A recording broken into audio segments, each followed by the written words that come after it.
Queridos, é o nosso 7º módulo, aula 2, da doutrina do Espírito Santo, né? Pneumatologia. Na aula passada nós não avançamos muito na apostila, mas discutimos sobre muitas outras questões que foram surgindo durante a aula, né? E eu achei muito interessante. Então, na aula passada nós vimos essas 4 questões aí, que eu coloquei, essas 4 observações que Miller e Erickson faz sobre a doutrina do Espírito Santo. Depois começamos a ver sobre a pessoa e obra do Espírito Santo no Antigo Testamento, né? O Espírito não morava nos crentes do Antigo Testamento, ele vinha para capacitar para aquilo que ele queria que fosse realizado. E falei um pouco sobre os profetas, acabamos falando sobre profecia, na verdade, né? Enfim. E aí na página 58, vamos começar a partir de item 2, 7.2, a pessoa e obra do Espírito Santo no Novo Testamento, tá? Bem, no Novo Testamento o Espírito Santo passou a morar nos crentes, e essa é a primeira e grande diferença entre a antiga e a nova aliança. A antiga aliança é basicamente o Antigo Testamento, né? Ela vai até João Batista, tá? E a nova aliança é instituída na ceia com o Senhor, como vocês bem sabem. Então, a partir de então, o Espírito Santo mora no crente. Quando Deus nos salva, naquele mesmo momento, Ele nos concede, Ele faz de nós moradia do seu Espírito, morada do seu Espírito. Tá, rodando aqui. O Espírito habita na igreja e no crente individualmente, tá? Então vamos dar uma olhada nesses textos aí. São poucos textos, dá pra gente dar uma olhada em todos eles. A partir de João 14, 17, né?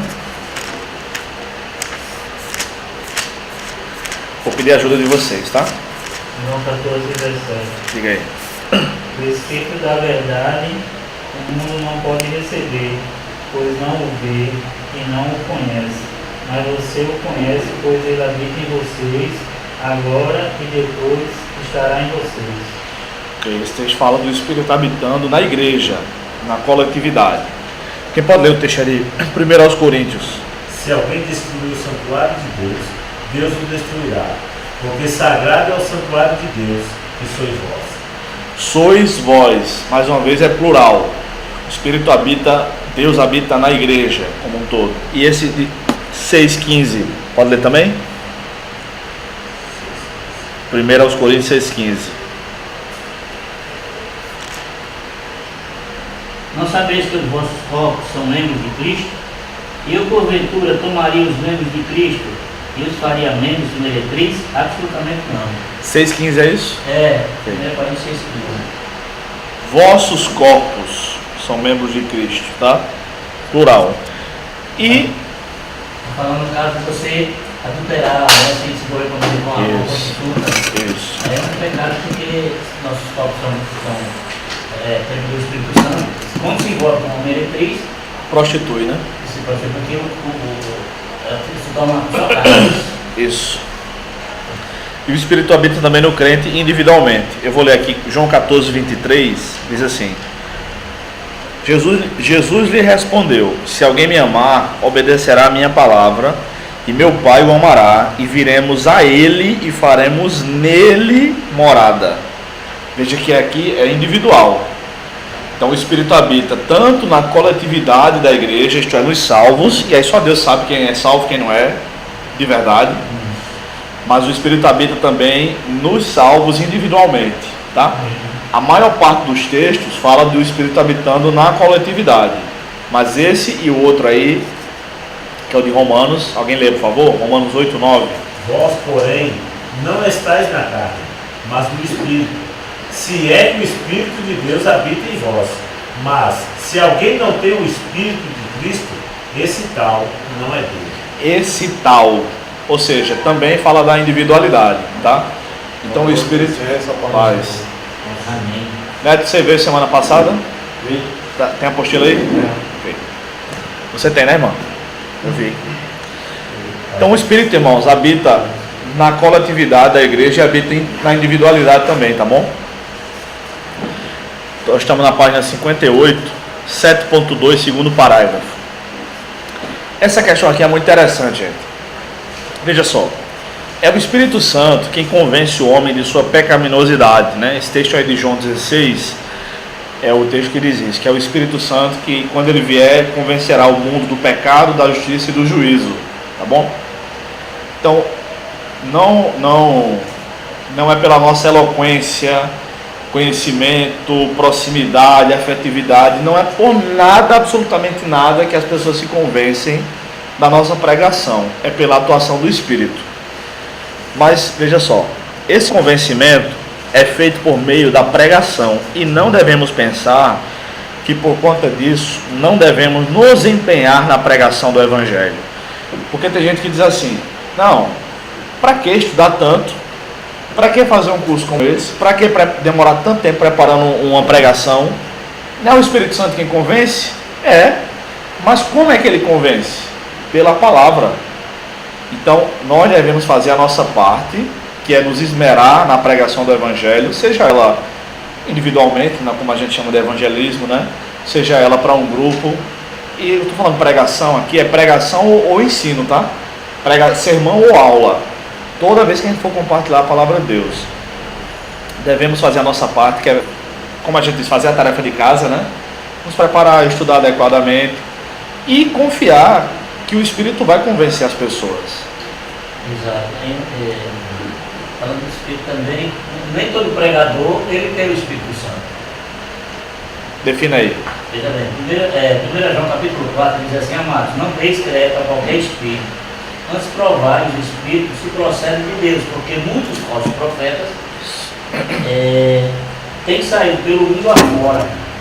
Nisto, reconhecer o Espírito de Deus. Todo espírito que confessa que Jesus Cristo veio em carne é de Deus, e todo espírito que não confessa que Jesus Cristo procede de Deus, pelo contrário, este é o espírito anticristo, a respeito do que já está no mundo. Está falando dos falsos profetas, né? Isso, como você falou, para fazer uma pregação, como mundo diz, não precisa fazer, se preparar não. Então, isso aí, eu creio assim que ele nem sequer quer ter o Espírito Santo para fazer a pregação.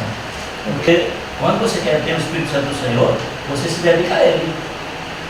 E é pecado, não é você pregar, fazer a obra de Deus Relaxadamente, né? A gente nota quando a pessoa está pregando, a gente carnal, nós humanos, notamos quando a pessoa está pregando, já faz o Espírito Santo para Deus. E muitas vezes ele prega, a gente tem que estar jogando água, aquela coisa sem ele. Sem vida, né? Não é isso? É verdade. Mas falso profeta é um bocado bem preparado aí, que estuda direitinho para fazer a heresia. É verdade. Parece que falso profeta não se prepara, não. É o famoso falso profeta que sobe no altar e a maioria da igreja fica: esse estava cheio, tá? Ele se transforma em anjo de luz, né? É verdade. Como falou, você tem que se preparar muito para receber esse tipo de coisa. Uma vez eu ouvi um colega falando assim, sabe? Deus usa o que a gente sabe fazer. E é verdade, né? Ele é pastor, esse meu amigo é pastor. Agora foi, filho, não? De peso. E ele disse que foi dirigir uma igreja e não tinha nenhum instrumentista lá. Aí ele se preparou, foi estudar violão, aprendeu a tocar, né? E ele toca direitinho, toca no louvor. Acho que na igreja onde ele está agora deve ter uma banda, enfim. Mas aí, quando não tinha ninguém, ele mesmo tocava e cantava e pregava. No começo era tudo com ele mesmo. Enfim. Ele me ajudou, ele entra nas inícios das congregações, dirigia a louvor e pregava. Irmão Paulo ali da Filadélfia, né? É Paulo, é? É o pai de Saulo. Ali, né? Aquele Paulo, né? O poeta. Isso, esse mesmo. Essa questão de que Deus usa o que a gente sabe fazer. Eu conheço, já ouvi um texto uma vez que ele disse que muitos foram pregar para ele, tá? Pastores, né? Teólogos, chegou para ele explicando. A Bíblia diz que nunca nem quis saber de nada. Em momentos até difíceis da vida dele, pessoas chegaram aqui em nada. Aí ele disse que em num momento lá da vida dele, que estava bem atribulado, Ele numa loja assim, passou um cara considerado doido. Ele aperreado assim, pensando, meu Deus, o que eu estou fazendo na minha vida, né? Aquela coisa assim. Aí passou o meio da rua e gritou: só Jesus salva, só Jesus conhece você, só Jesus resolve os seus problemas. Essa palavra do doido, ele olhou assim e fez. E aquilo tocou nele e ele não conseguiu mais parar de pensar nisso e foi para a igreja e ficou e se converteu. Aí o que eu quero dizer com isso? Deus usa o que ele quer, na hora que ele quer. Mas Deus usou os pregadores antes também. Usou, mas esse daí no final. Passagem para o final dele foi um pedacinho. O que tocou foi esse. E o primeiro foi só para ele mencionar, né? O primeiro foi para que ele entendesse o que o doido falou no final. Irmãos, aí eu cito aqui John Stott, ele diz o seguinte, veja só. Essa citação, veja só, o pano de fundo é o seguinte. Tem gente que diz, né? Não, é o Espírito quem convence, então não vale nada a pena pregar, nem se esforçar muito. Pelo contrário, é nossa obrigação nos preparar adequadamente, tá? O resultado é com Deus, não é conosco, mas é nossa obrigação estar preparado e fazer o trabalho da melhor maneira possível, tá bom?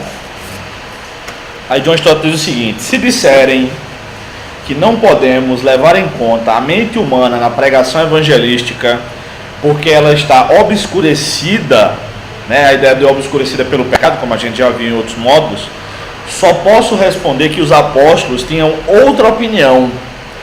Alguns dos verbos utilizados por Lucas em Atos para descrever a pregação são decididamente intelectuais, como ensinar, argumentar, discutir, confundir, provar e refutar poderosamente.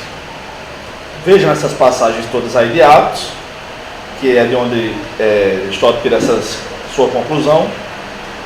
Algumas vezes, como resultado dessa pregação dialética, não lemos que as pessoas se converteram, mas sim que foram, não é forma não, que foram persuadidas, tá? Então pode ver lá no livro de Atos, como é que diz. Precisamos então seguir o modelo dos apóstolos e não ter medo de ensinar doutrina sólida às pessoas ou argumentar racionalmente com elas. É claro que elas não podem entender nem crer sem a iluminação do Espírito Santo, mas isso não significa que tenhamos liberdade de diluir o conteúdo intelectual do Evangelho. Como Gresham Machen sabiamente afirmou, precisamos fazer o máximo possível para dar às pessoas boas razões para crer, mas é o Espírito Santo que lhes abre a mente para que reconheçam o peso das evidências. Ok? Então, ao longo do livro de Atos, você não vê os apóstolos fazendo pregações do tipo: Jesus te ama, vem aqui receber um abraço grátis. Não tem isso no Novo Testamento. Eles chegam no lugar, no começo é com Pedro, em Jerusalém, depois em Atos 8, Filipe, em Samaria, Estevão em Atos 7, Atos 9 para frente é praticamente Paulo, tá?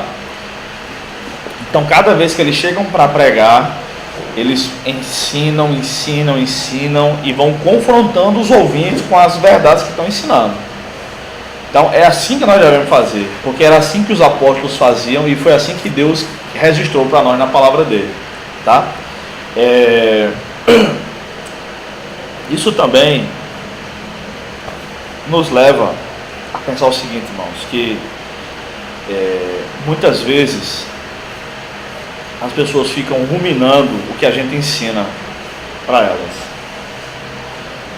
Olha, aquele camarada mostrou, Neto me mostrou que na Bíblia diz assim, diz assado. É exatamente o que eu estou vivendo. O caso que você contou agora, Alex, havia um pano de fundo. Alguém, Paulo tinha plantado, Apolo tinha regado, outro, aí chegou um doido, como você falou, e regou mais ainda. Aí foi quando ele caiu em si. E o Espírito Santo usou tudo isso para convencer aquele homem.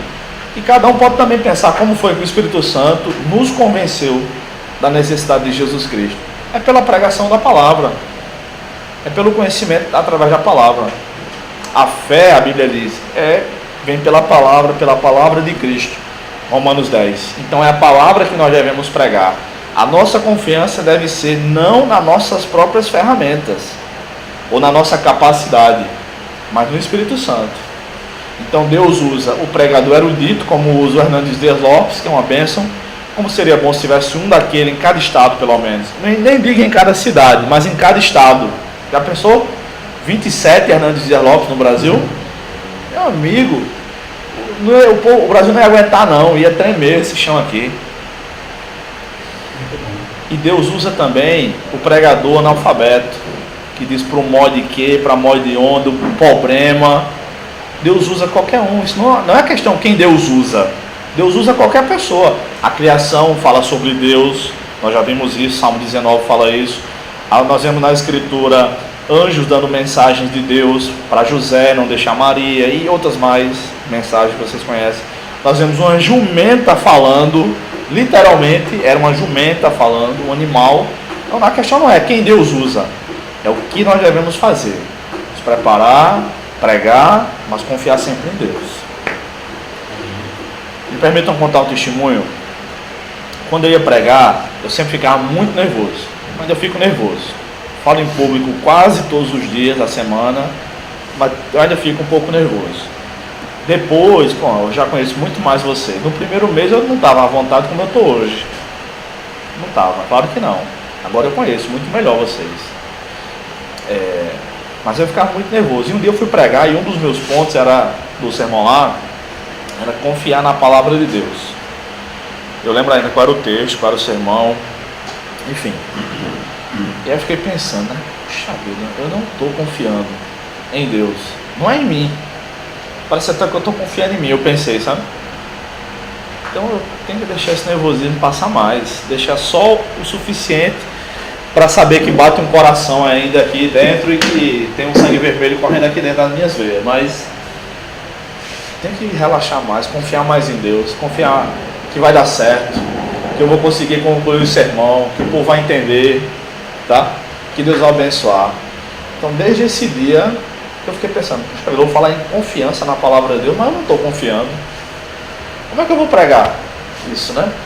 Aí eu passei, aí 80% do nervosismo foi embora.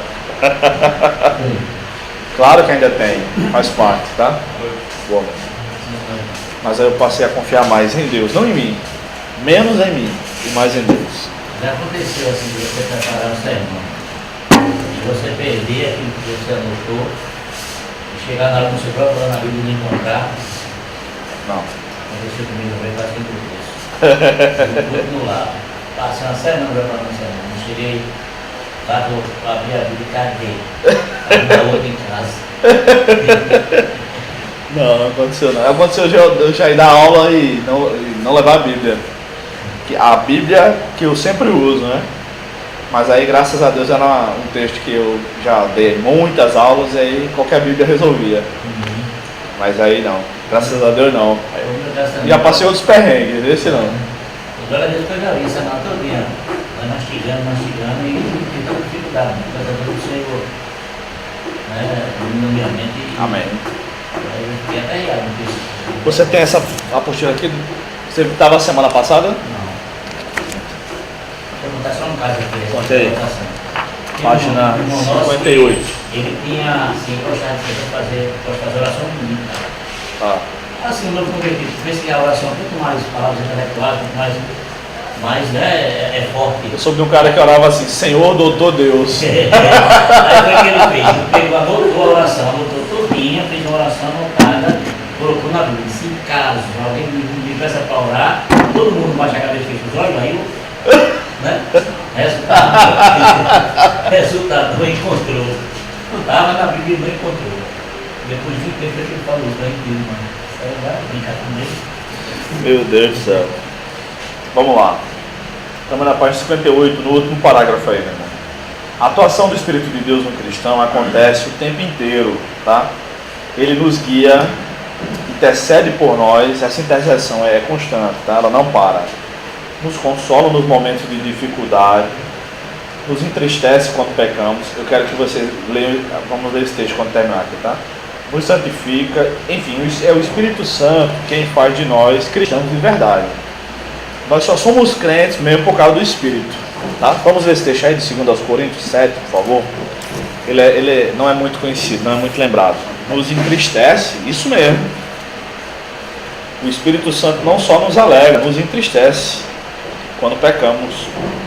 2 Coríntios 7, 9 ao 11.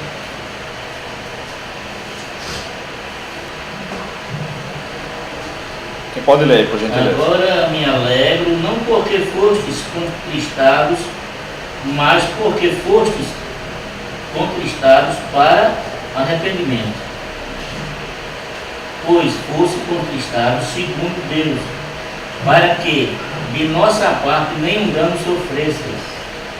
Porque a tristeza segundo Deus produz arrependimento para a salvação, que a ninguém traz pesar, mas a tristeza do mundo produz morte. Porque quando cuidado não produziu isto mesmo em vós que, segundo Deus, fosse contristados, que defesa, que indignação, que temor, que saudade, que zelo, que vindita, em tudo destes prova de estardes inocentes nesse assunto.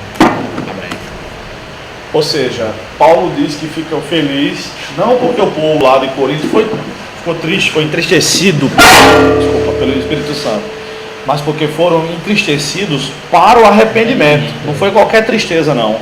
Foi uma tristeza segundo Deus. Tristeza segundo Deus, tá? Então, quando o crente peca, que se entristece, é o Espírito Santo que faz aquela obra, nos entristece, porque essa tristeza vai levar ao arrependimento. E é bênção. A teologia da prosperidade não prega isso, porque eles não pregam a Bíblia, né? Eles pregam qualquer coisa. Não sei o que eles pregam, mas a Bíblia eu sei que não é. Tá? Bem, deixa eu só mencionar um negócio. Não vou abrir o texto, nem vou mostrar não, tá? Mas eu lembrei agora. Há um texto lá em Jó que diz assim: diante de ti até a tristeza salta de alegria. E geralmente é mencionado que é diante de Deus. Não é diante de Deus, tá? É diante dos dinossauros. Pode ver lá. Acho que é Jó 41 ou 40 ou 41, tá? Mas não é para ver agora não. Vocês veem. Pode procurar a referência. Eu não lembro onde é que está, mas é em Jó. Diante de ti até a tristeza salta de prazer. Mas não é diante de Deus. Leia os versículos antes. É diante do animal feroz, grande, que provavelmente é um dinossauro. Interessante, né? Parece que ele não fala de morte. Hã? Já morreu não fala de morte, né? Bemote e Leviatã. Que são dinossauros, né?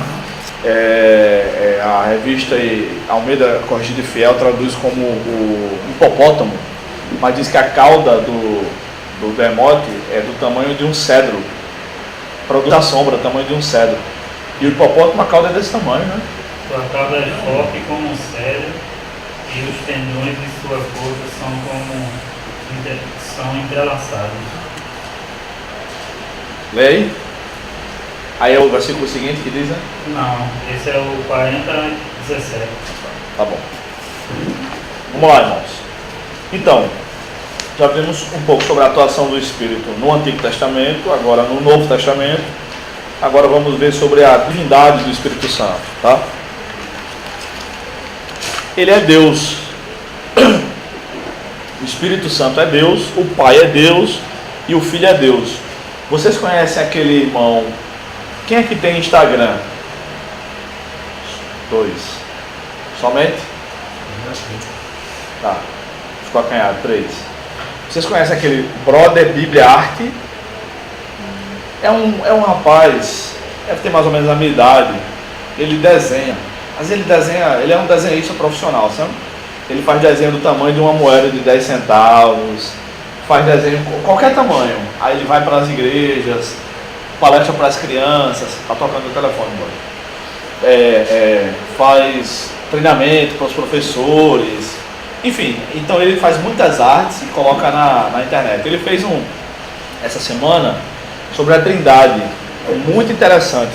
Eu dei o print para mandar para vocês no grupo. Vou mandar amanhã para outra turma que eu tenho também, que eu prometi.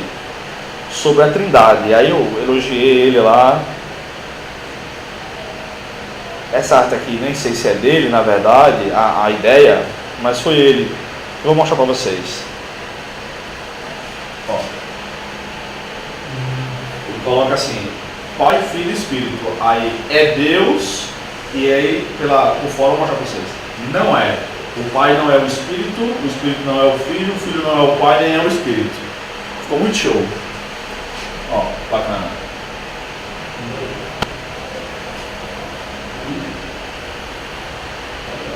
Vou mandar para vocês amanhã, tá? Vou mandar o áudio da aula. Qual é o nome dele? É Brother Bíblia.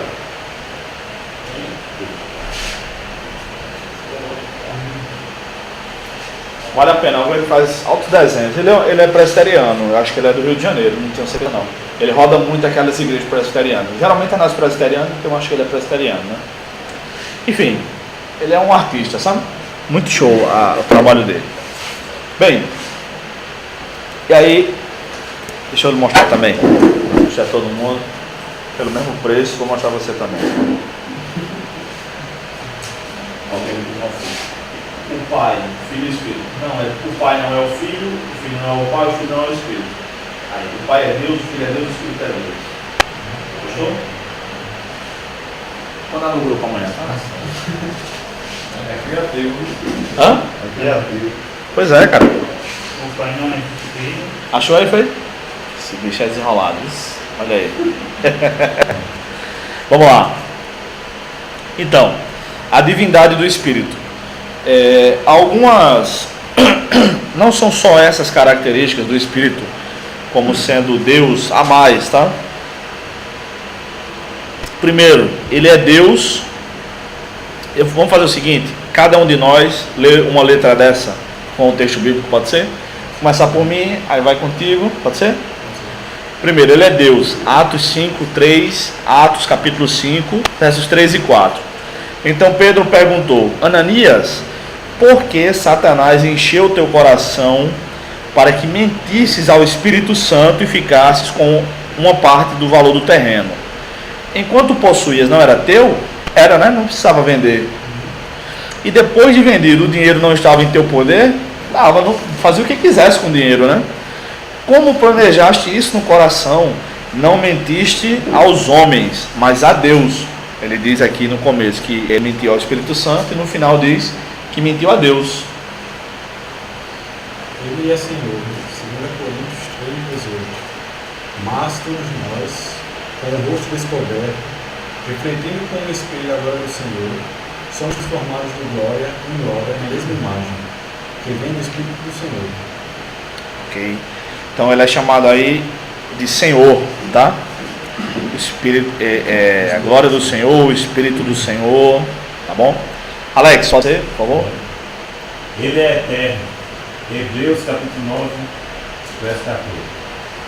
Quanto mais o sangue de Cristo, que imaculado, por meio do Espírito eterno, ofereceu a si mesmo a Deus, purificará das obras mortas a vossa consciência, para servir com Deus vivo. O Espírito Eterno, por meio do Espírito Eterno. É o título aí, tá? Neto, pode ser? Letra D? Ele é onipresente. Salmo 139, versículo 7 a 10.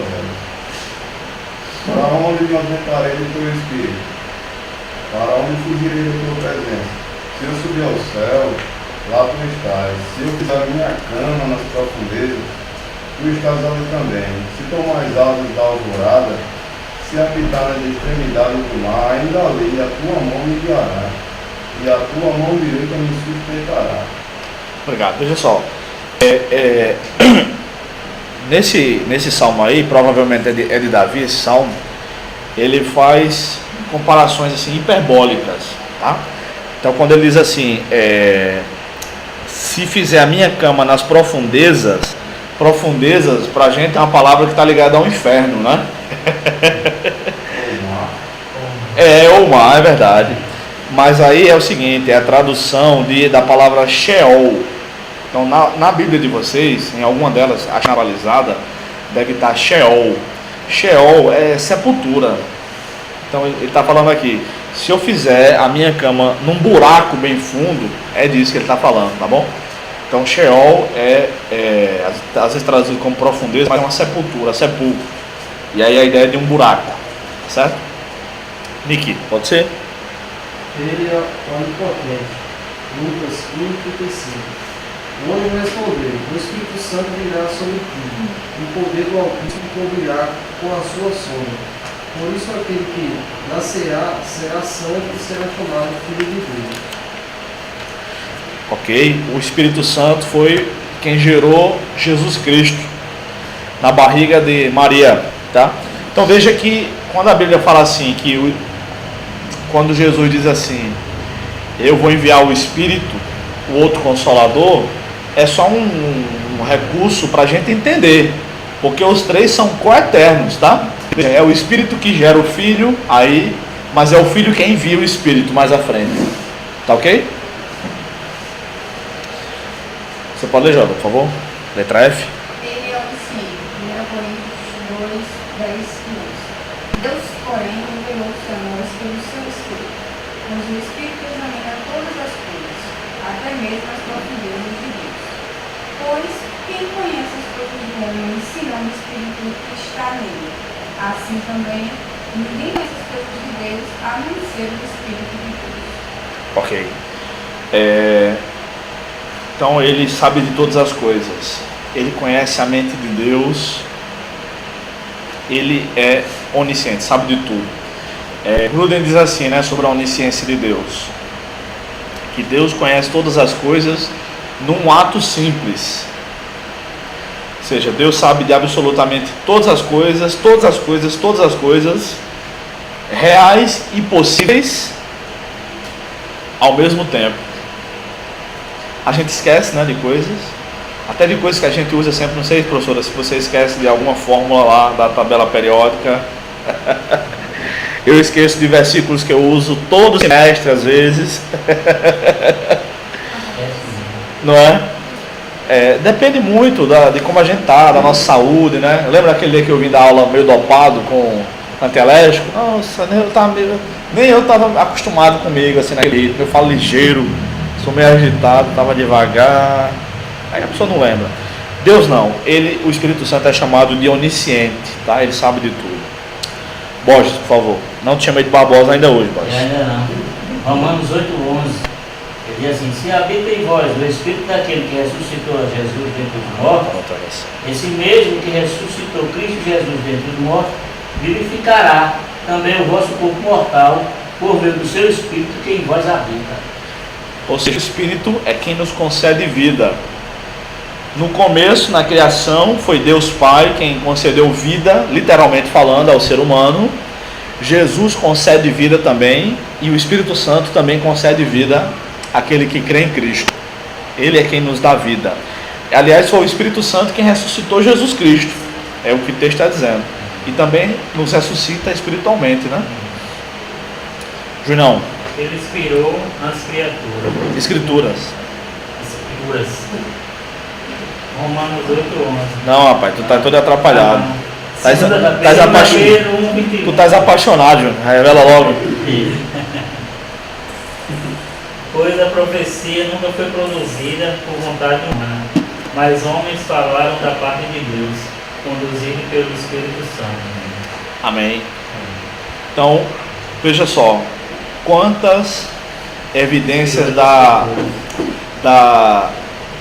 divindade do Espírito Santo. Ele é Deus, ele é Senhor, é eterno, onipresente, onipotente, onisciente, concede vida, só Deus concede vida, né? Ele inspirou as Escrituras.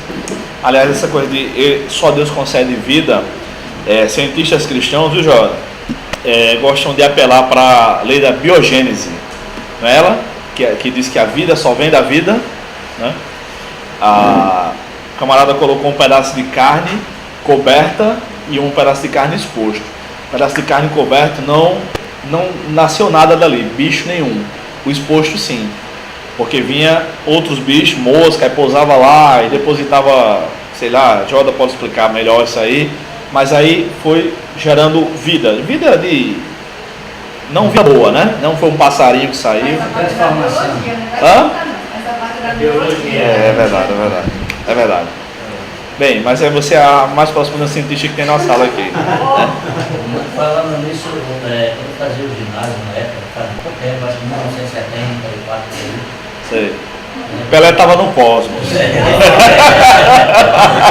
E uma professora me falou, falando de biologia, ela disse que um cientista francês, Lavoisier, que ele fez um ovo de galinha, com todas as matérias do ovo, né, fez a célula, lá, e conseguiu fazer esse ovo e colocou debaixo de uma galinha para chocar. Colocou 9 mais 10, né? Saíram 9 pequenos e no dele não saiu. E ele, com esse resultado, disse que enlouqueceu e morreu. Foi? Nossa. Então, essa lei científica, né, ela comprova que a vida só vem da vida. Então, nós somos imagem e semelhança de Deus. Só nós, seres humanos, né, outros seres, outros animais também têm vida. Mas de onde vem essa vida? Vem de Deus, porque Ele é o autor da vida. Então Ele criou, Ele deu essa vida para nós e nos abençoou, aos seres humanos e aos outros animais, a capacidade de reprodução. Raro, salvo em algumas ocasiões que alguém é estéril, enfim, às vezes mesmo casais hoje em dia que têm dificuldades para engravidar por conta do homem ou da mulher, com alguns tratamentos conseguem, né? Enfim, e há um mandamento, um dos 10 mandamentos, que é para não adorar a imagem de escultura, não adorar outro Deus, né? O primeiro mandamento é adorar o Senhor, o segundo mandamento é para não adorar a imagem de escultura, tá? De qualquer coisa, só pode adorar a Deus. Por quê? Porque todas essas imagens são mortas, porque são feitas pelo homem. Então o homem não consegue gerar vida, ele só consegue se procriar, que é dar sequência à vida que Deus já embutiu em nós. Então a única imagem de Deus que ela é real e que glorifica a Deus é o ser humano. Porque quando alguém faz uma imagem de alguma divindade e diz aqui é Jesus, isso é uma blasfêmia. Porque Jesus é o autor da vida, ele está sendo representado por uma imagem morta. Mas a imagem de Deus somos nós. E aí nós temos alguns atributos de Deus, que aquele pedaço de madeira, se for de ouro, não tem. Mas nós temos inteligência, nós amamos, nós raciocinamos, nós temos justiça. Claro, tudo isso contaminado pelo pecado, infelizmente. Mas ainda somos imagem e semelhança de Deus. Entendeu? Teve outro momento da minha vida que chegou um cidadão que era ateu e ele falou para mim, olha, eu sabia que o cientista ele é mais poderoso do que o teu Deus? Ela disse, como assim? Isso aí, o cientista está fazendo todas as coisas aí no mundo, tudo é da ciência. Se é, só me diga uma coisa. O cientista ele sabe qual é a forma da água, não sabe? Né, H2O? Quando ele fazer água. Não, papai, ele está fazendo isso, como está fazendo? Não tem que você fazer água. Só Deus. Você vai pegar um vapor e ali a água que dá, mas já está feita a água. Não tem que você fazer, você acaba com a seca do mundo. Não vamos fazer água. Tudo é a receita, H2O, manda fazer. Só Deus. Achei o versículo que você falou aí, até a tristeza salva de alegria. Diga. João 41, 22. Agora é interessante que a NVI ela não traz dessa forma, ao meio da frase. Diga aí. A NVI está assim, tanta força reside em seu pescoço que o terror vai adiante dele. Aí Almeida diz, no seu pescoço pousa a força perante ele, até a tristeza salva de prazer. 41 quanto? 22. Deixa eu ver como é que está na Almeida 21. Aqui na minha diz assim, no seu pescoço reside a força e diante dele salta o desespero. E a outra? Continue, você ia falar alguma coisa mais? Não, porque eu acho assim, a NVI não fala dessa parte, né? Até a tristeza salva de alegria. Aqui também diz terror, o terror vai, no seu pescoço reside a força, o terror vai adiante dele. Provavelmente é terror mesmo, porque essas traduções mais recentes, elas são melhores. Eu vou olhar no meu computador como é que tá lá no grupo. Está desespero. Tá, né? A minha é terror. Salva de desespero. É nova tradução. Interessante. NVT. Essa é a Almeida, a Almeida. Tá. Mas tem a Almeida Corrigida Fiel, tem as outras aqui. Na Tem uma corrigida, de 48. na Almeida Corrigida e Fiel é a pior versão que tem em português, entre os crentes. Entre os crentes, porque ela traduz expressão por expressão, literalmente. Bem, vocês querem ver um versículo que é problemático? Tanto a tradução como o sentido dele. Vamos ver, vamos fazer uma comparação aqui entre nós. Aproveitar essa ocasião. Deixa eu achar o texto. Deixa eu achar o texto, tá? Só um minutinho.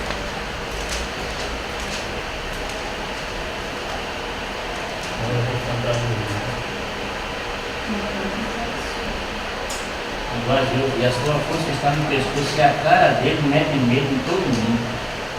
Gente, abram aí por favor, no Salmo 116. E não vos assusteis, tá? Esse aqui eu sei explicar. Salmo 116, verso 15. E não tomem medidas precipitadas. Joel, lê aí por favor, 116, 15. O Senhor vê com pesar a morte de seus fiéis. Que tradução é essa que você está usando? É NVI. NVI, ok.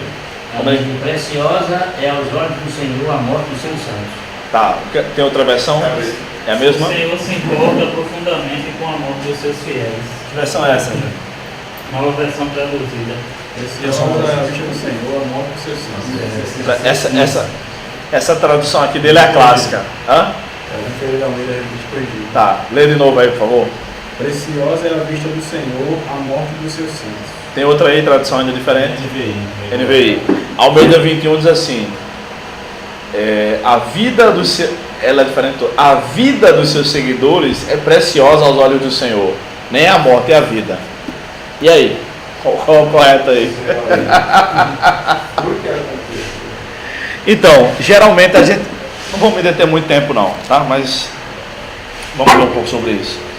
Geralmente, na revista corrigida ou na atualizada, que é essa versão que Mailson leu, as pregações são nos funerais, né? Que Deus não gosta.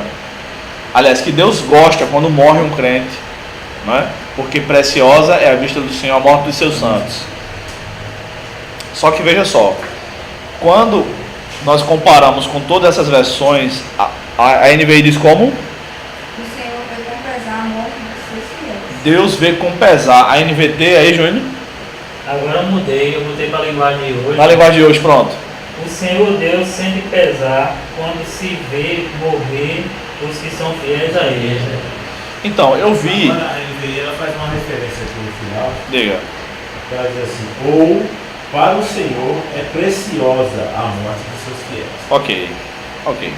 Eu vi o tradutor da Sociedade Bíblica explicando.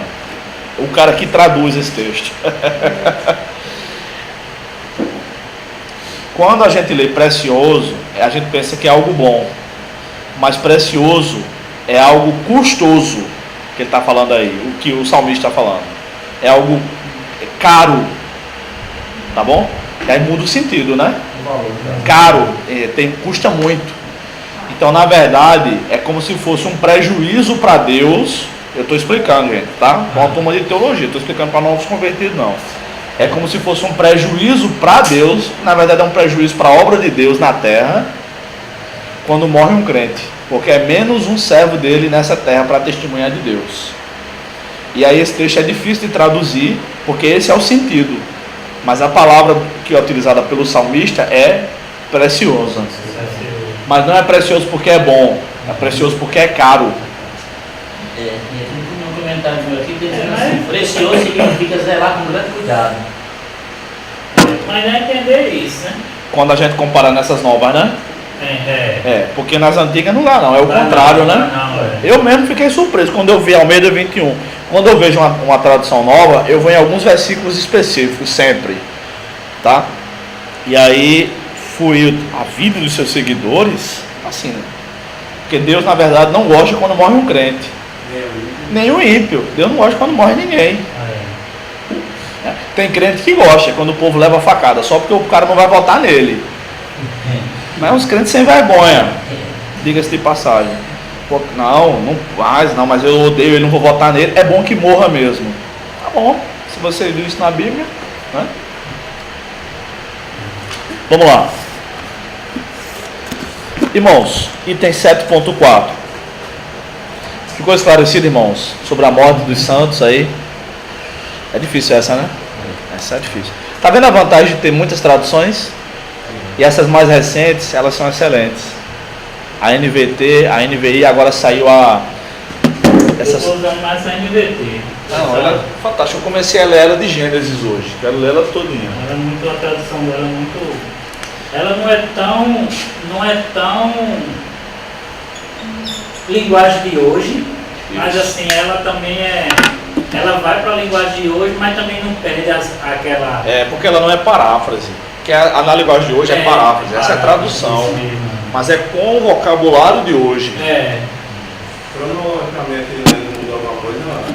Não entendi. Lendo cronologicamente Gênesis, Êxodo,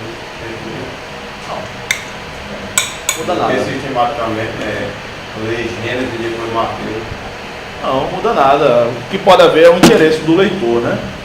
Por exemplo, o cara que vai começar a ler a Bíblia, ele nunca leu nada. Aí você diz, comece por ler Números e Levítico. Aí os caras param. Você acha que ele vai conseguir terminar? É mais difícil, né?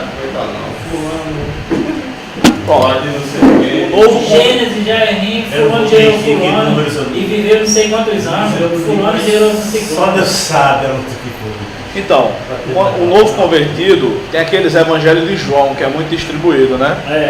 Eu não recomendo para o novo convertido começar por João. Eu recomendo comece por Marcos, que é logo sobre a vida de Cristo e é o mais curto dos evangelhos. João, imagina, o cara que nunca ouviu uma pregação, só uma pregação, e ele se converteu. Aí ele pega a Bíblia. Aí você, começa por onde, Maius? Começa por João. Aí ele lê lá, no princípio era o verbo. E o verbo era Deus, o verbo estava com Deus, o verbo era Deus. Nada do que foi feito sem ele seria feito. Já pensou? Verbo? Negócio de verbo, nem português eu gosto. O primeiro negócio é jogar bola, o cara abandona logo. É possível que ele leia, seja um crente, leia a Bíblia toda, sinta interesse, mas vai gerar mais dificuldade. Eu penso assim. Eu gosto de recomendar as passagens mais fáceis primeiro. Bem, Para Gênesis mesmo, essa parte da genealogia todinha. não, mas não tem muita não, só Gênesis 5, tá? Agora segundo Crônicas, são vários Agora capítulos. número não tem condições não. Eu comecei a ler uma Bíblia depois do Noroeste que eu tenho, eu livro 1 e parei no meio. Começou a dar nó. Depois o Roy. Imagina os cada página que você vai virando, acaba assim, não, e a família não sei quem, não sei quem, não sei quem, não sei quem, o gênero não sei quem, não sei quem, o cara conhece na agora vai terminar e o cara vai vir de novo. Então. Agora eu sei que o significado daquela coisa ali, mas meu amigo, o cara que pela primeira vez pega aquilo ali para ler. Não é fácil para ninguém. Veja só, tem uma matéria no seminário que chama Método de Estudo Bíblico. E aí eu recomendo que os alunos façam o seguinte: quando chegar nas partes mais travadas, que são Números e Levítico, concordam comigo? Da Bíblia todinha, a parte mais travada. Números ainda tem histórias, Levítico não tem, só são leis. Faça o seguinte: se você não tem, tem gente que tem, gente, lê num dia aquilo ali, tá bom? Mas a maioria não é assim. Ele faz o seguinte: leia um capítulo, você vem lendo 5, 6 capítulos direto, todo dia. Quando chegar nessa parte, você lê um ali, aí lê 4 de outro livro, aí lê Mateus de 1 a 4. No segundo dia, aí você lê números 2 e aí lê Mateus de 5 a 8. É você associar, para não diminuir o ritmo. Diz, não, eu não vou conseguir ler 5 capítulos aqui, aí não vou ler 5 capítulos da Bíblia. Lê um ali e lê outro livro simultaneamente. Ajuda, lê os salmos, lê um ali e lê 3 salmos, 4 salmos, e aí vai. Enfim, tem alguns métodos. Lê o Salmo 19. Tem a mesma quantidade de Daniel, né? Praticamente. Bem, tem coisas pra gente, tem métodos para a gente se dar melhor na leitura, tá? E lendo, né? Tem gente que diz assim: qual é o caminho das pedras para decorar os versículos bíblicos, não sei o que. É estudar todo dia. não sei o que. Lamento.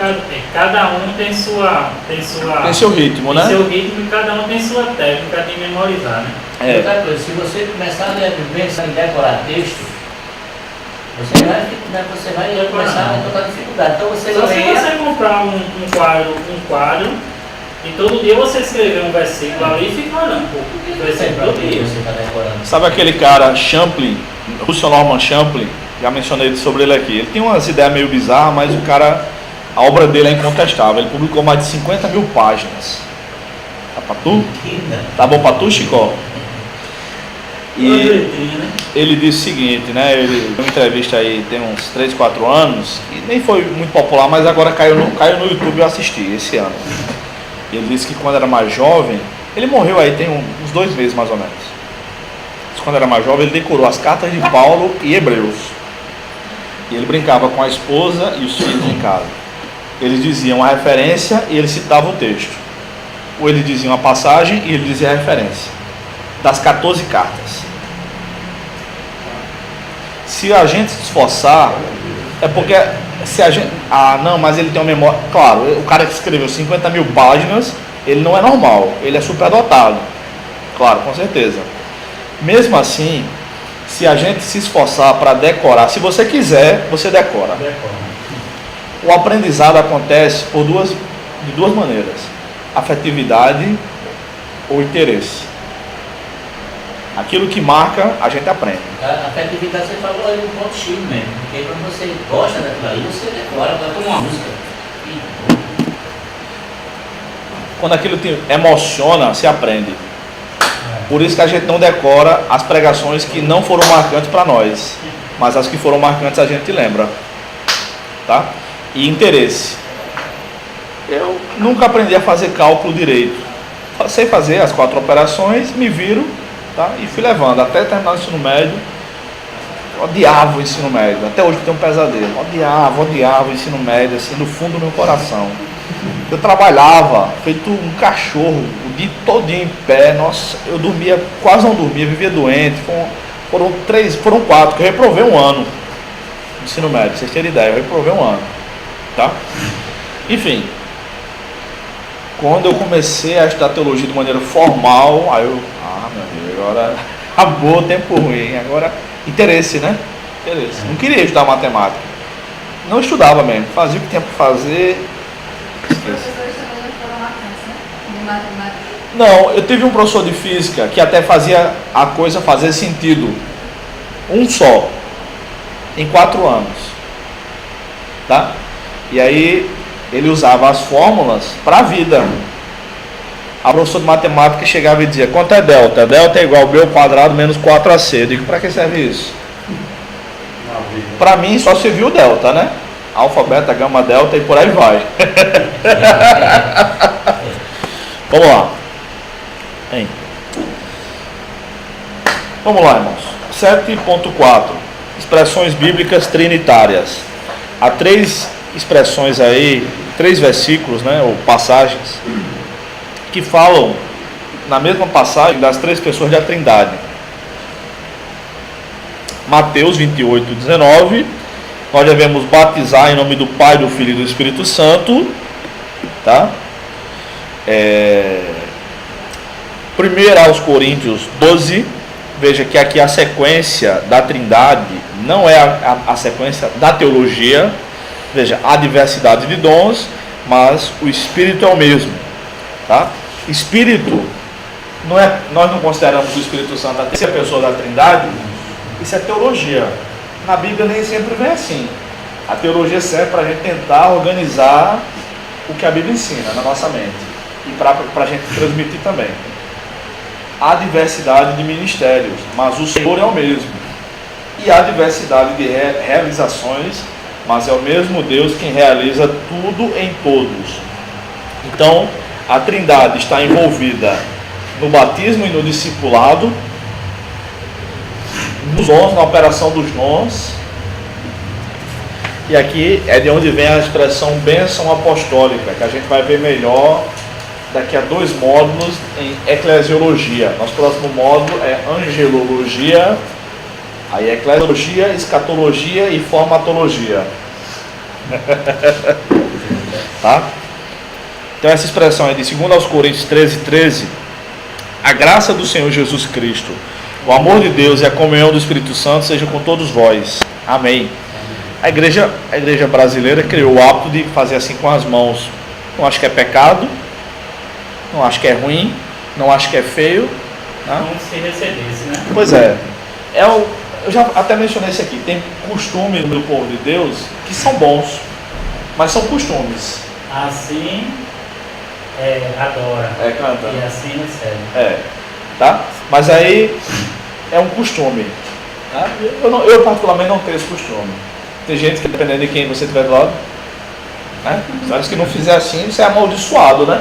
Suas mãos vão cair. Passa direto a bênção. A bênção passa pelos pés. Amigo, se o pastor nem disser aquilo, eu sou abençoado do mesmo jeito. Nós somos abençoados do mesmo jeito. Tá? Aí tem mania que eu não gosto, por exemplo. Eu não gosto. Isso é meu. Estou dizendo que vocês não tem que gostar, não. Tá certo? Irmão, o pastor diz assim, irmão, nós vamos no próximo domingo, antes do culto, nós vamos evangelizar aqui na rua. Amém?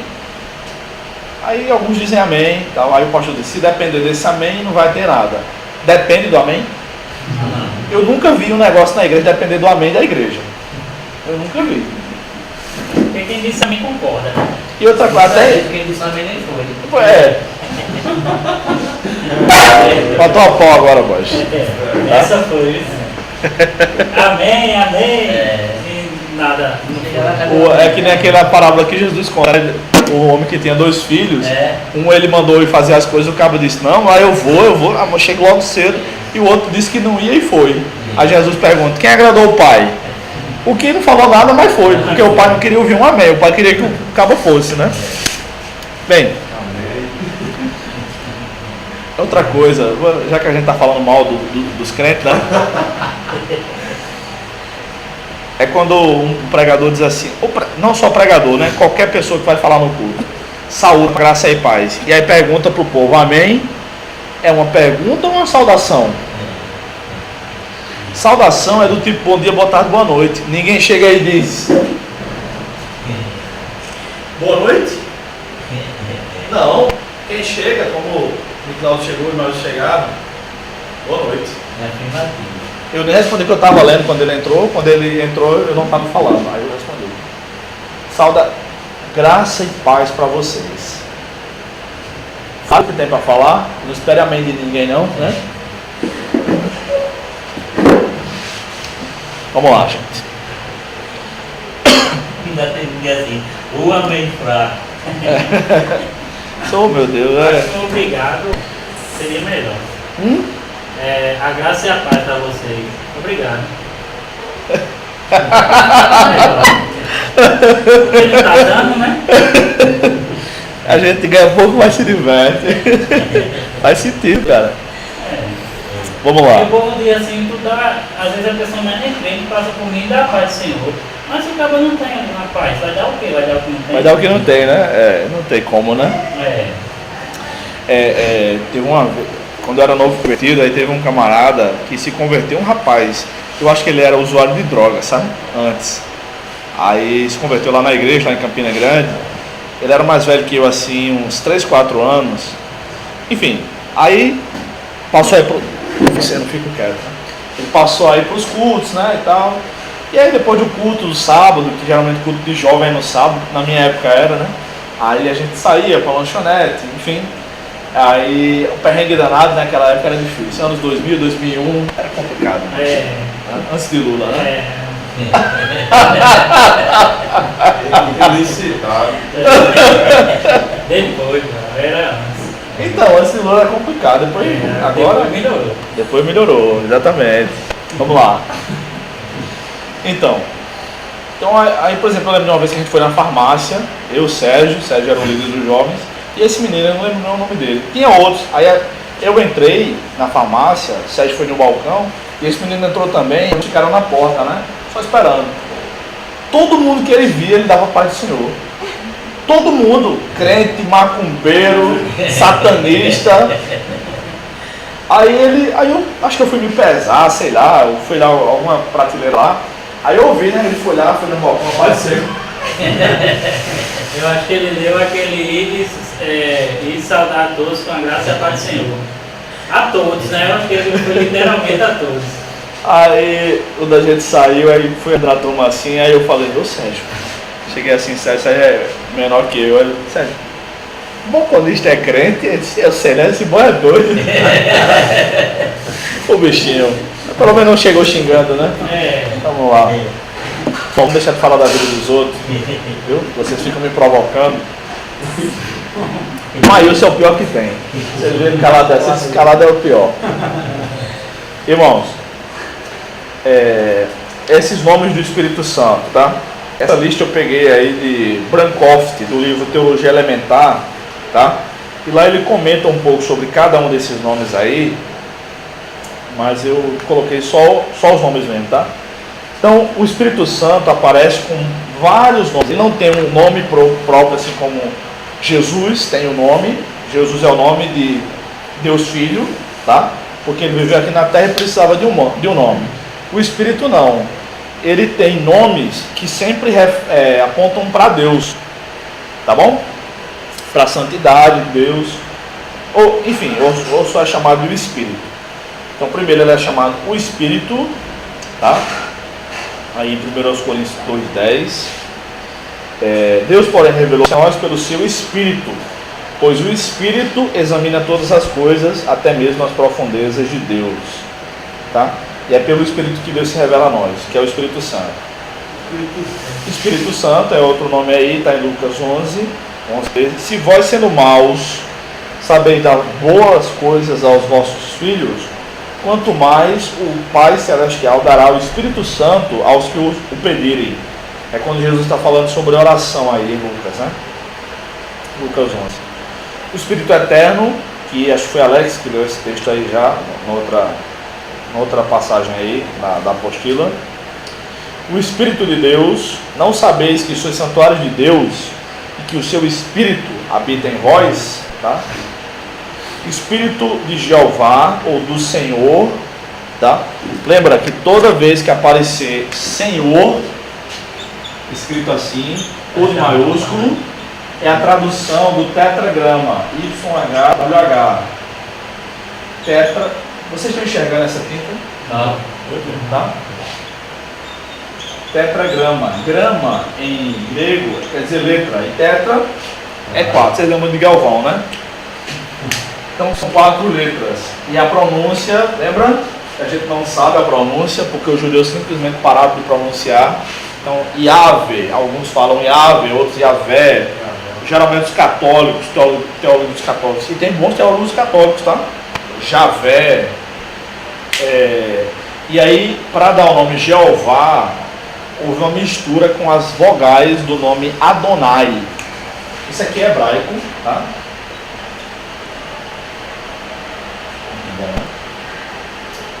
Adonai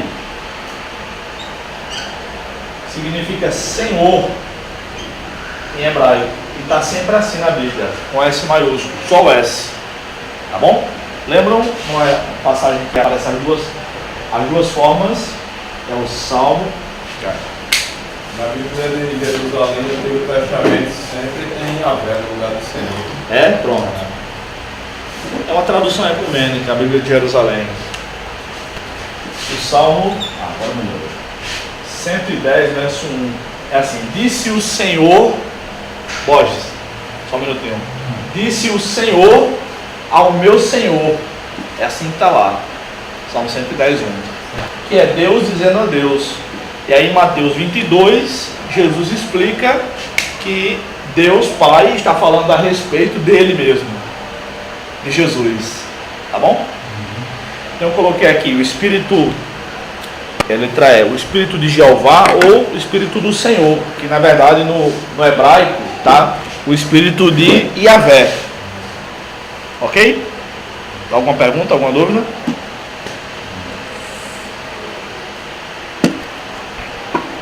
E significa Baal também aqui no hebraico. Baal. Qual o nome? Baal. Baal significa o quê? O que significa, você sabe? Baal é o nome próprio. Baal é o nome de um deus pagão. Porque quando também tem a referência de Baal no Antigo Testamento, na Bíblia de Jerusalém, é Senhor. Um resto pequenininho. Então, era um deus. Os Baalim, né? Baalins eram pequenas estátuas de Baal. Baal é um deus pagão, é um deus daquela região. Tá? Não é em relação ao nome do nosso Deus, não. Aquele Ed Renekiewicz diz que marido em grego é Baal. Isso só for na sua cabeça, que nenhum texto no testamento é. Aquele cara tá ficando louco. Vamos lá. Então, letra E da apostila. O Espírito do Senhor, tá? O Espírito Santo é chamado assim. O Espírito do Senhor repousará sobre ele. O Espírito de sabedoria, de entendimento, o Espírito de conselho e de fortaleza, o Espírito de conhecimento e de temor do Senhor. É desse texto aqui, irmãos, que é a partir desse texto, melhor dizendo, que João fala no Apocalipse dos 7 Espíritos de Deus. Veja que há 7 referências aqui. O Espírito de Yahvé, sabedoria, entendimento, conselho, fortaleza, conhecimento e temor. Temor a Ele mesmo. Tá bom? Então é de Isaías 11:2 que o autor de Apocalipse tira aquela ideia dos 7 Espíritos de Deus. Na verdade, Apocalipse é o livro da Bíblia, o livro do Novo Testamento, melhor dizendo, que mais menciona o Antigo. Se você fizer uma leitura de Apocalipse com a Bíblia que tem referências cruzadas assim, ó, embaixo ou naquela coluna do meio, as Bíblias mais antigas têm a coluna no meio, né? Ou essas Bíblias maiores. A minha do lado. Do lado? É. Bacana. A Hã? NVI Tem, né? Essas Bíblias maiores, aqui a minha não é tão grande assim, ó, essa daqui, né? Se você fizer a leitura de Apocalipse, e aí ele não remete, essas referências não remetem a outras passagens, você vai ver que o livro quase todo são trechos do Antigo Testamento que João está citando ali. É o livro que mais menciona o Antigo Testamento. Por que a gente não percebe lendo só o texto? Porque João não usa fórmulas de citação, como Mateus e Paulo e Pedro usam. E Jesus também, né? Mateus diz muito assim: isso aconteceu para que se cumprisse o que o profeta disse, tal. Paulo diz, está escrito, a palavra de Deus. Jesus disse, a boca do Senhor. Pedro disse, a profecia, aquele texto que você leu, pois nenhuma parte da profecia foi produzida por vontade humana, mas homens falaram movidos pelo Espírito Santo. Tá? E João não cita fórmulas introdutórias, ele só cita o texto no Apocalipse. Provavelmente porque ele escreve o Apocalipse lembrando, ele está fazendo citações de memória. Lembra que ele não está no seu gabinete, no seu escritório de apóstolo, tá? E no ar-condicionado dizendo, eu estou sendo perseguido. Tá bom? Vamos ver algumas questões de Apocalipse. Não o livro todo, mas as principais questões. João está preso numa ilha, já é um idoso. Ele tem longas passagens do Antigo Testamento na cabeça. Tá bom? Muito bem. Letra F.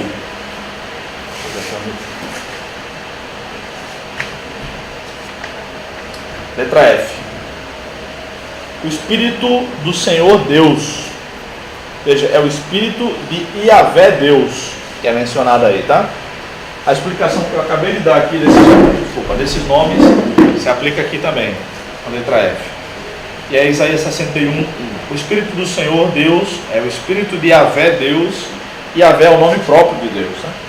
Está sobre mim, porque o Senhor me ungiu para pregar boas novas aos oprimidos, enviou-me a restaurar os de coração abatido, a proclamar liberdade aos cativos e a pôr os presos em liberdade. É mais um nome do Espírito Santo. Letra G. O Espírito do Deus vivo, manifestos como carta de Cristo ministrada por nós, escrita não com tinta, mas pelo Espírito do Deus vivo, não em tábuas de pedra, mas em tábuas de coração de carne. Tá? Quando é nessa passagem aqui vai dizer que a letra mata, mas o Espírito vivifica, né? Que os crentes interpretam errado para dizer, tá vendo? Não estude, porque você vai ficar sem vida espiritual. Mas é viver pela letra da lei que mata, como os adventistas, por exemplo. Mas quem vive pela nova aliança, pelo Espírito, tem vida, porque é o Espírito que nos dá vida. Vive da lei do Antigo Testamento. A letra que mata é a letra do Antigo Testamento. Quem quer viver pela lei não vai viver espiritualmente. Vivia na época, não é para nós hoje. Tá? Vocês podem ler depois aí melhor o texto. Letra H, o Espírito de Cristo. A gente já leu isso no começo, né? Vós, porém, não estáis sob o domínio da carne, mas do Espírito, se é que o Espírito de Deus habita em vós. Mas, se alguém não tem o Espírito de Cristo, não pertence a Cristo. Ou, como a gente decorou na atualizada, né? Esse tal não é dele. Então, é o Espírito de Cristo, que é o Espírito Santo. O Espírito de seu Filho, mencionado aí em Gálatas 4:6. E porque sois filhos, Deus enviou ao nosso coração o Espírito de seu Filho, que clama, Abba, Pai. Abba, Pai, quer dizer, Pai, com toda a intimidade do mundo, né? Outro título para o Espírito Santo, né? Outro nome. O Espírito de Jesus. Lucas, que é um escritor fantástico, né? Faz menção aí em Atos 16. Atravessaram a região frígio-gálata, a Frígia e a da Galácia, né? Mas foram impedidos pelo Espírito Santo de anunciar a palavra na Ásia. Quando chegaram perto da Mísia, tentavam ir para a Bitínia, mas o Espírito de Jesus não o permitiu. Ou seja, Espírito Santo, Espírito de Jesus. Esse trecho aí, irmãos, é quando eles param, e aí em Atos 16:9, é quando Paulo tem a visão de um homem da Macedônia. Provavelmente o cara estava com a roupa da Macedônia, né? E aí, a visão ou sonho, no texto não é muito claro, porque isso foi de noite. Vem para cá e nos ajuda. E aí em Atos 16:10, vou deixar passar isso não. Vejam, aqui é Atos 16, versos 6 e 7. Olha como é que Lucas narra.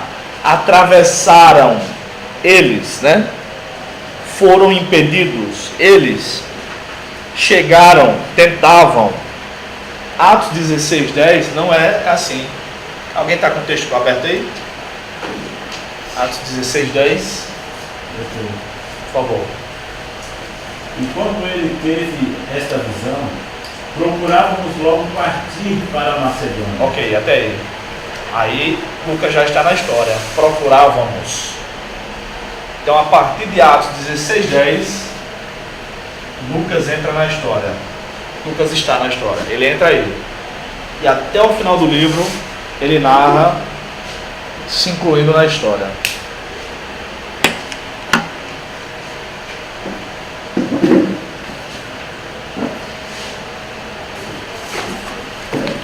Outro nome, o Espírito de Jesus Cristo. Gente, eu fiquei surpreso com essa lista. Achei muito ampla. Caramba, tá aqui, eu nunca percebi. Fiquei surpreso. Filipenses 1:19. Pois sei que isso resultará em salvação para mim, pela vossa súplica e pelo socorro do Espírito de Jesus Cristo. Mas o nome do Espírito Santo, Espírito purificador, Isaías 4:4. Quando o Senhor tiver lavado a impureza das filhas de Sião, Sião é Jerusalém, né? E limpado o seu sangue do meio de Jerusalém, veja que é um paralelismo sinonímico. Isaías é o profeta que mais faz isso. A gente vê isso nos Salmos e nos profetas, mas Isaías vê muito. Com o espírito de juízo e o espírito de purificação. Letra M, o Espírito Santo da promessa, Efésios 1:13. Nele também vós, tendo ouvido, aliás, a palavra da verdade, o evangelho da vossa salvação, e nele também crido, fostes selados com o Espírito Santo da promessa. A gente vai voltar esse texto aí na próxima aula, né? Falar sobre o batismo. Letra N, o Consolador e o Espírito da Verdade, os dois no mesmo texto. Quando vier o Consolador, que eu vos enviarei da parte do Pai, o Espírito da Verdade, que procede do Pai, esse dará testemunho acerca de mim, ou a meu respeito. O Espírito é o Consolador e é o Espírito da Verdade. Tem um dom do Espírito, irmãos, mencionado por Paulo, é mencionado por Lucas também, Atos, que é o dom de exortação. É mencionado em Romanos, na lista dos dons de Romanos. Vou organizar aqui, vocês estão vendo? Romanos 12, 6 a 8, tem uma lista de dons ali. E ele fala do dom de exortação. Na verdade, exortação é a mesma coisa que consolação. Eles têm a mesma raiz na língua grega, a mesma palavra. Ou parakaleo. Parakaleo, de onde muitas vezes depois diz paracleto, que é o Espírito Santo. Tá? Parakaleo é o Espírito e a pessoa que tem o dom. Também tem o dom da consolação ou da exortação. É que exortação geralmente é entendido por nós como puxar de orelhas, mas não é isso que significa na Bíblia. Próxima aula eu vou mostrar. Exortação é consolação, ânimo.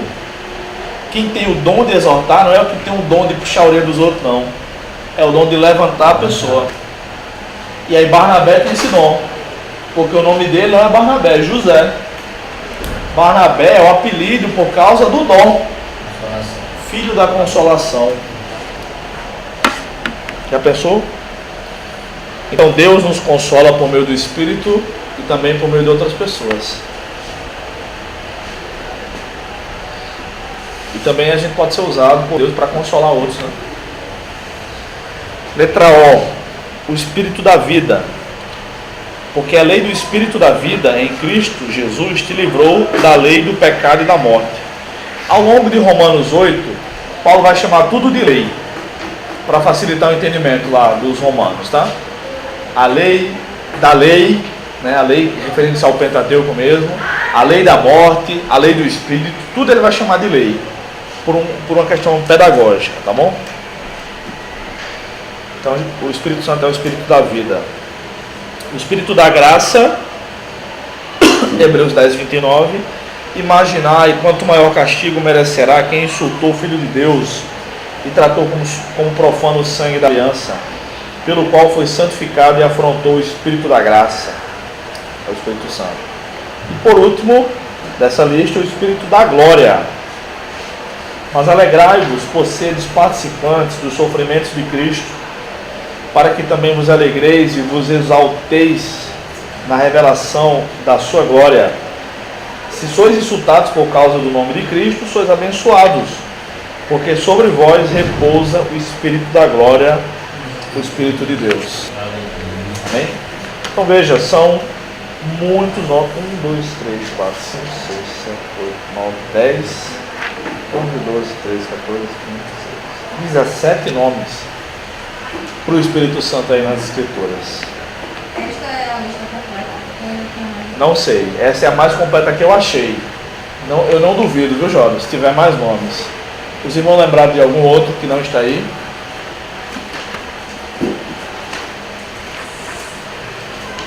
Aí você tem esse livro, tá? Eu vou te lembrar. Tenho.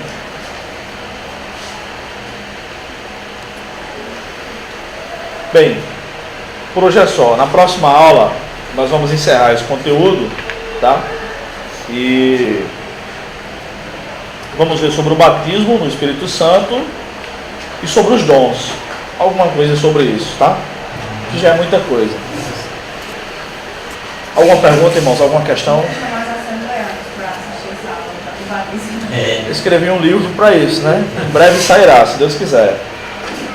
Tá bom? Deus abençoe, irmãos. Até mais.